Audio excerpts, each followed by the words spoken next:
Hi friends, welcome to Sai மேனுஸ் kitchen. நம்ம இன்றைக்கி பர்ஃபெக்டான ரெட் வெல்வெட் கேக் 1 kg வரக்கூடிய ரெட் வெல்வெட் கேக்கு எப்படி பண்ணலாங்கிறது தான் நம்ம இன்றைக்கி பார்க்க போகிறோம். அதோடு சேர்த்து எங்கள் வீட்டுக்கு பக்கத்தில் ஒரு பாப்பா இருக்கா, அவள் பேர் நீலா. அவளோட பர்த்டே செலிப்ரேஷனும் நம்ம இன்றைக்கி பார்க்க போகிறோம். அவளுக்காக தான் நான் இந்த கேக் பண்ணியிருக்கிறேன். இந்த கேக்கோட ஃபைனல் லுக்கை பார்த்திங்கன்னா இப்படி தான் வந்திருக்கு. இப்போது இந்த கேக் எப்படி பண்ணலாங்கிறத நம்ம பார்க்கலாம். இப்போ இதுக்கு 1 கப் அளவு மைதா எடுத்துருக்கிறேன். 250 ml கப்புக்கு 1 கப் அளவு மைதா, 1 டீஸ்பூன் அளவு பேக்கிங் பவுடர், தூளுப்பு ஒரு பிஞ்ச் எடுத்துருக்கிறேன். அடுத்து கொக்கோ பவுடர் 1 டீஸ்பூன். இப்போ இதை ஒரு 3-4 தடவையாக நல்லா ஜலிச்சு எடுத்துக்கணும். இது மாதிரி பண்ணும்போது நம்மளுக்கு பேக்காகி வரும்போது நல்லா ஈவனாக எல்லா இடத்துலையும் நம்மளுக்கு சூப்பராக பர்ஃபெக்டாக பேக்காகி வரும். கண்டிப்பாக ஒரு 3-4 தடவை ஜலிச்சு எடுத்துக்கணும். அடுத்து இதை நல்லா மிக்ஸ் பண்ணி கொடுத்துடலாம். இப்போது நம்மளோட ஃபஸ்ட்டு ஸ்டெப் முடிஞ்சிருச்சு. அடுத்து பார்த்திங்கன்னா ஒரு ட்ரையாக இருக்கக்கூடிய மிக்சிங் பவுல் எடுத்துருக்கிறேன். 1 kgக்கு ஒரு 4 முட்டை தேவைப்படும். முட்டையோட வெள்ளைக்கருவையும் மஞ்சள் கருவையும் நான் தனித்தனியாக மாற்றி வச்சுருக்கிறேன். இப்போது இதில் வெள்ளைக்கருவை நான் சேர்த்துக்கிறேன். இப்போது பீட்ரு வச்சு இதை ஜஸ்ட்டு நம்ம மிக்ஸ் பண்ணி கொடுத்துடலாம். இது மாதிரி தனித்தனியாக வச்சு நம்ம பீட் பண்ணும்போது கேக் பார்த்திங்கன்னா நல்லா சாஃப்டாக சூப்பராக வரும். இப்போது ஃபஸ்ட்டு ஸ்பீடில் போட்டுட்டு நான் ஜஸ்ட்டு இதை மிக்ஸ் பண்ணி கொடுத்துட்றேன். அடுத்து மைதா எடுத்தோம் பார்த்திங்களா, அந்த கப்புக்கு பவுட்ரு பண்ண ஒயிட் சுகர் எடுத்துருக்கிறேன். அதை 2 தடவையாக நான் இது இதில் சேர்த்து நல்லா பீட் பண்ணிக்கிறேன். ஃபஸ்ட்டு ஸ்பீடில் போட்டுட்டு நான் இது ஜஸ்ட்டு நல்லா மிக்ஸ் பண்ணி கொடுத்துட்றேன். அந்த சுகர் நல்லா கரையணும், அந்தளவுக்கு மிக்ஸ் பண்ணிக்கலாம். அடுத்து இதையும் சேர்த்து நான் மிக்ஸ் பண்ணிக்கிறேன். நான் ஒரு கையில் ஃபோனும் ஒரு கையில் பீட்ரும் இருக்கிறதுனால எனக்கு அதை தொடர்ந்து காமிக்க முடியல. அதனால் நான் இப்படி காமிச்சிருக்கிறேன். லாஸ்ட்டாக பார்த்திங்கன்னா இப்போ 5th ஸ்பீடில் போட்டுட்டு நான் நல்லா பீட் பண்ணிக்கிறேன். இது பார்த்திங்கன்னா நல்லா சூப்பராக பீட் ஆகி வரணும். இது மாதிரி நெக்ஸ்ட்டு இதில் முட்டையோட மஞ்சள் கருவை ஒன்று ஒன்றா சேர்த்து நம்ம பீட் பண்ணிக்கலாம். இந்த மஞ்சள் கருவில் பார்த்திங்கன்னா நான் வேனிலா எசன்ஸ் 1 டீஸ்பூன் அளவு சேர்த்துருக்குறேன். Milk essence 1/4 teaspoon. இப்போது மில்க் எசன்ஸ் ஆப்ஷனல் தான், வேணால் சேர்த்துக்கலாம், இல்லைன்னா வேண்டாம். இப்போ இதை நான் இதில் சேர்த்துட்டு நம்ம பீட் பண்ணிக்கலாம்.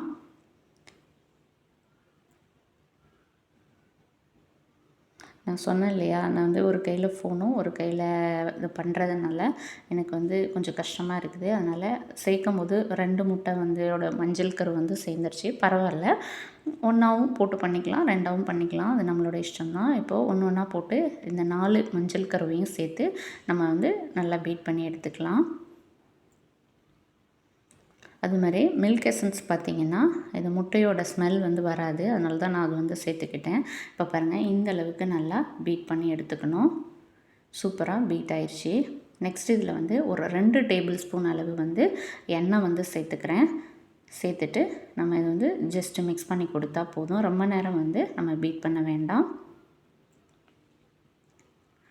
இந்த அளவு போதும். நெக்ஸ்ட்டு நம்ம ஜலிச்சு வச்சுருக்கோம் பாருங்கள், இதை கொஞ்சமாக ஃபஸ்ட்டு நம்ம இதில் சேர்த்துக்கிட்டு நான் பீட்ரு வச்சு நல்லா மிக்ஸ் பண்ணி கொடுத்துக்கிறேன். நீங்கள் ஸ்பேச்சுலா வச்சு அப்படின்னா வேறு ஏதாவது விஸ்க் வச்சு நம்ம பண்ணிக்கலாம், அது நம்மளோட இஷ்டம்தான். இப்போது இது பண்ணியாச்சு. நெக்ஸ்ட்டு பார்த்திங்கன்னா food colour liquid food colour 3 teaspoon அளவு எடுத்துருக்கிறேன், ரெட் கலரு. இப்போது இதை நான் இதில் சேர்த்துக்கிறேன். சேர்த்துட்டு நான் பீட்ரு வச்சு இதை நல்லா மிக்ஸ் பண்ணி கொடுத்துக்கிறேன். இப்போது மிக்ஸ் பண்ணி கொடுத்தாச்சு. அடுத்து பார்த்திங்கன்னா நம்ம ஃபுட் கலர் எடுத்து அந்த பவுல் இருக்குது பாருங்கள், அதில் கொஞ்சம் கலர் இருக்குது. அப்போது 3 டேபிள் ஸ்பூன் அளவு பால் நான் இதில் சேர்த்துட்டு நான் அதில் சேர்த்துக்கிறேன். அப்போ அந்த கலர் வேஸ்ட் ஆகாது, நம்மளுக்கு நல்லா ரெட் கலரில் வரும். இப்போ நல்லா மிக்ஸ் பண்ணியாச்சு. அடுத்து மீதி இருக்கிற மாவு இருக்குது பாருங்கள், அதை கொஞ்சம் கொஞ்சமாக சேர்த்து நம்ம ஒரு சைடாகவே பொறுமையாக நல்லா நம்ம மிக்ஸ் பண்ணி கொடுத்துக்கலாம். கட்டிகள் எதுவுமே இருக்கக்கூடாது, அந்தளவுக்கு நம்ம மிக்ஸ் பண்ணிக்கணும். அதுமாதிரி ஃபாஸ்ட்டாக பண்ணக்கூடாது, பொறுமையாக தான் பண்ணணும். ஸ்பேச்சுலா இருந்ததுன்னா அது வச்சு கூட நம்ம பண்ணிக்கலாம். இப்போது கட்டிகள் எதுவுமே இல்லாமல் மிக்ஸ் பண்ணியாச்சு.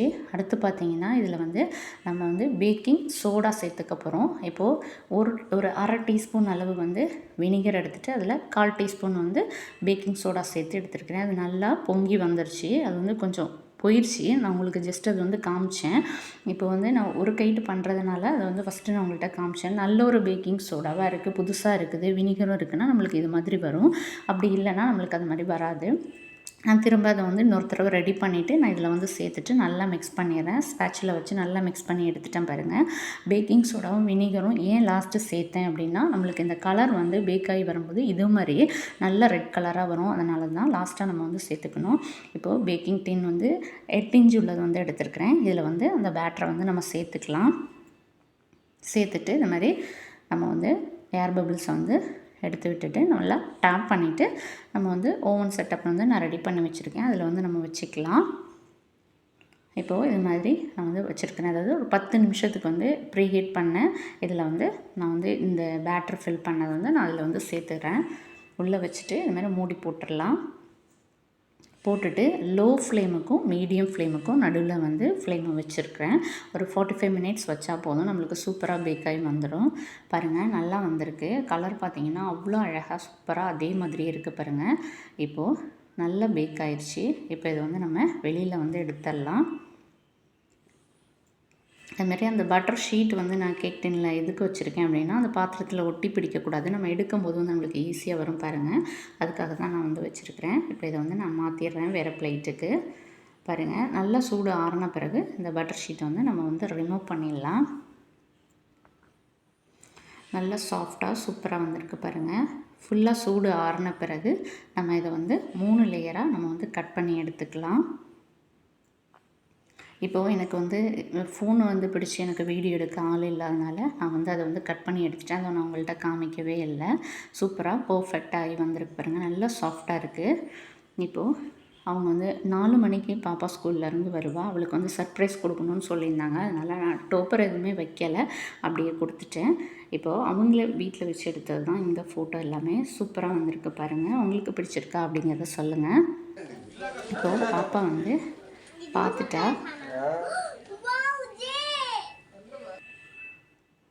இப்போ அவளுக்கு வந்து அவ்வளோ ஹாப்பியாக இருந்தா அவள்.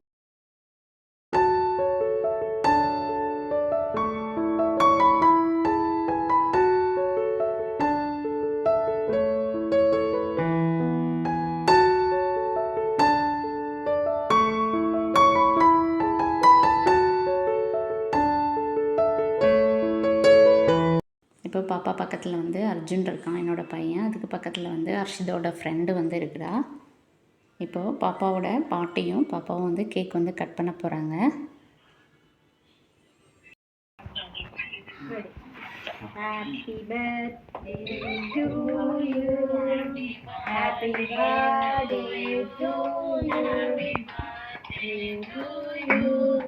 Happy birthday to Nila. Happy birthday to you.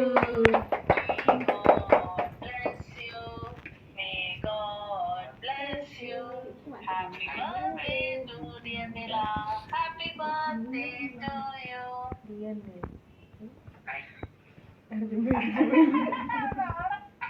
Happy birthday to you. Sofia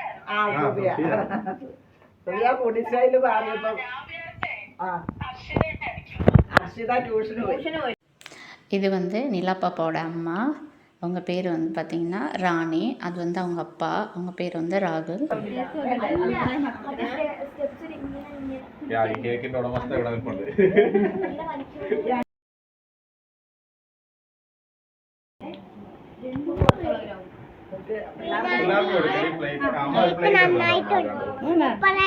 Thank you.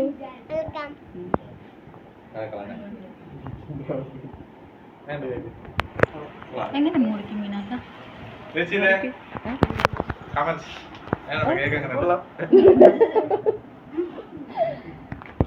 கேக்கை வந்து சாப்பிட்டு பார்த்துட்டு எல்லோரும் நல்லாயிருக்கு அப்படின்னு சொன்னாங்க. எனக்கு ரொம்ப ஹாப்பியாக இருந்துச்சு. எப்போதுமே பார்த்தீங்கன்னா, நான் வந்து கேக்கு செஞ்சுட்டு, கஸ்டமர்ட்ட குடுத்துட்டு, திரும்ப அவங்களோட ரிசல்ட்டுக்காண்டி வெயிட் பண்ணிகிட்ருப்பேன். எப்படி இருக்கோ அப்படின்னு சொல்லிட்டு. பார்க்குறதுக்கு நல்லாயிருக்கும். டேஸ்ட் எப்படி சொல்கிறாங்கன்னு தெரியலையே அப்படின்னு சொல்லிட்டு ஒரு டென்ஷனாகவே இருக்கும். அந்த ரிசல்ட்டுக்கு அப்புறம் தான் எனக்கு வந்து ரொம்ப ஹாப்பியாக இருக்கும். நல்லாயிருக்கு அப்படின்னு சொன்னதுக்கப்புறம். இதில் ஒரு சின்ன வருத்தம் என்ன அப்படின்னா, எனக்கு வந்து இந்த டிசைன் எப்படி நான் பண்ணேங்கிறத அவங்கள்ட்ட காமிக்க முடியலையே அப்படிங்கிற ஒரு வருத்தம் தான் இருக்குது. ஒழிஞ்சு மற்றபடி வேறு ஒன்றும் இல்லை. கரெக்டாக வந்துருச்சு. இது வந்து உங்களுக்கு பிடிச்சிருக்கா அப்படிங்கிறத மறக்காமல் உங்களோட ஃபீட்பேக்கை வந்து கமெண்ட்டில் சொல்லுங்கள். ஓகே ஃப்ரெண்ட்ஸ், தேங்க்ஸ் ஃபார் வாட்சிங். நம்ம நெக்ஸ்ட் வீடியோவில் பார்க்கலாம். அது வரைக்கும் பாய்.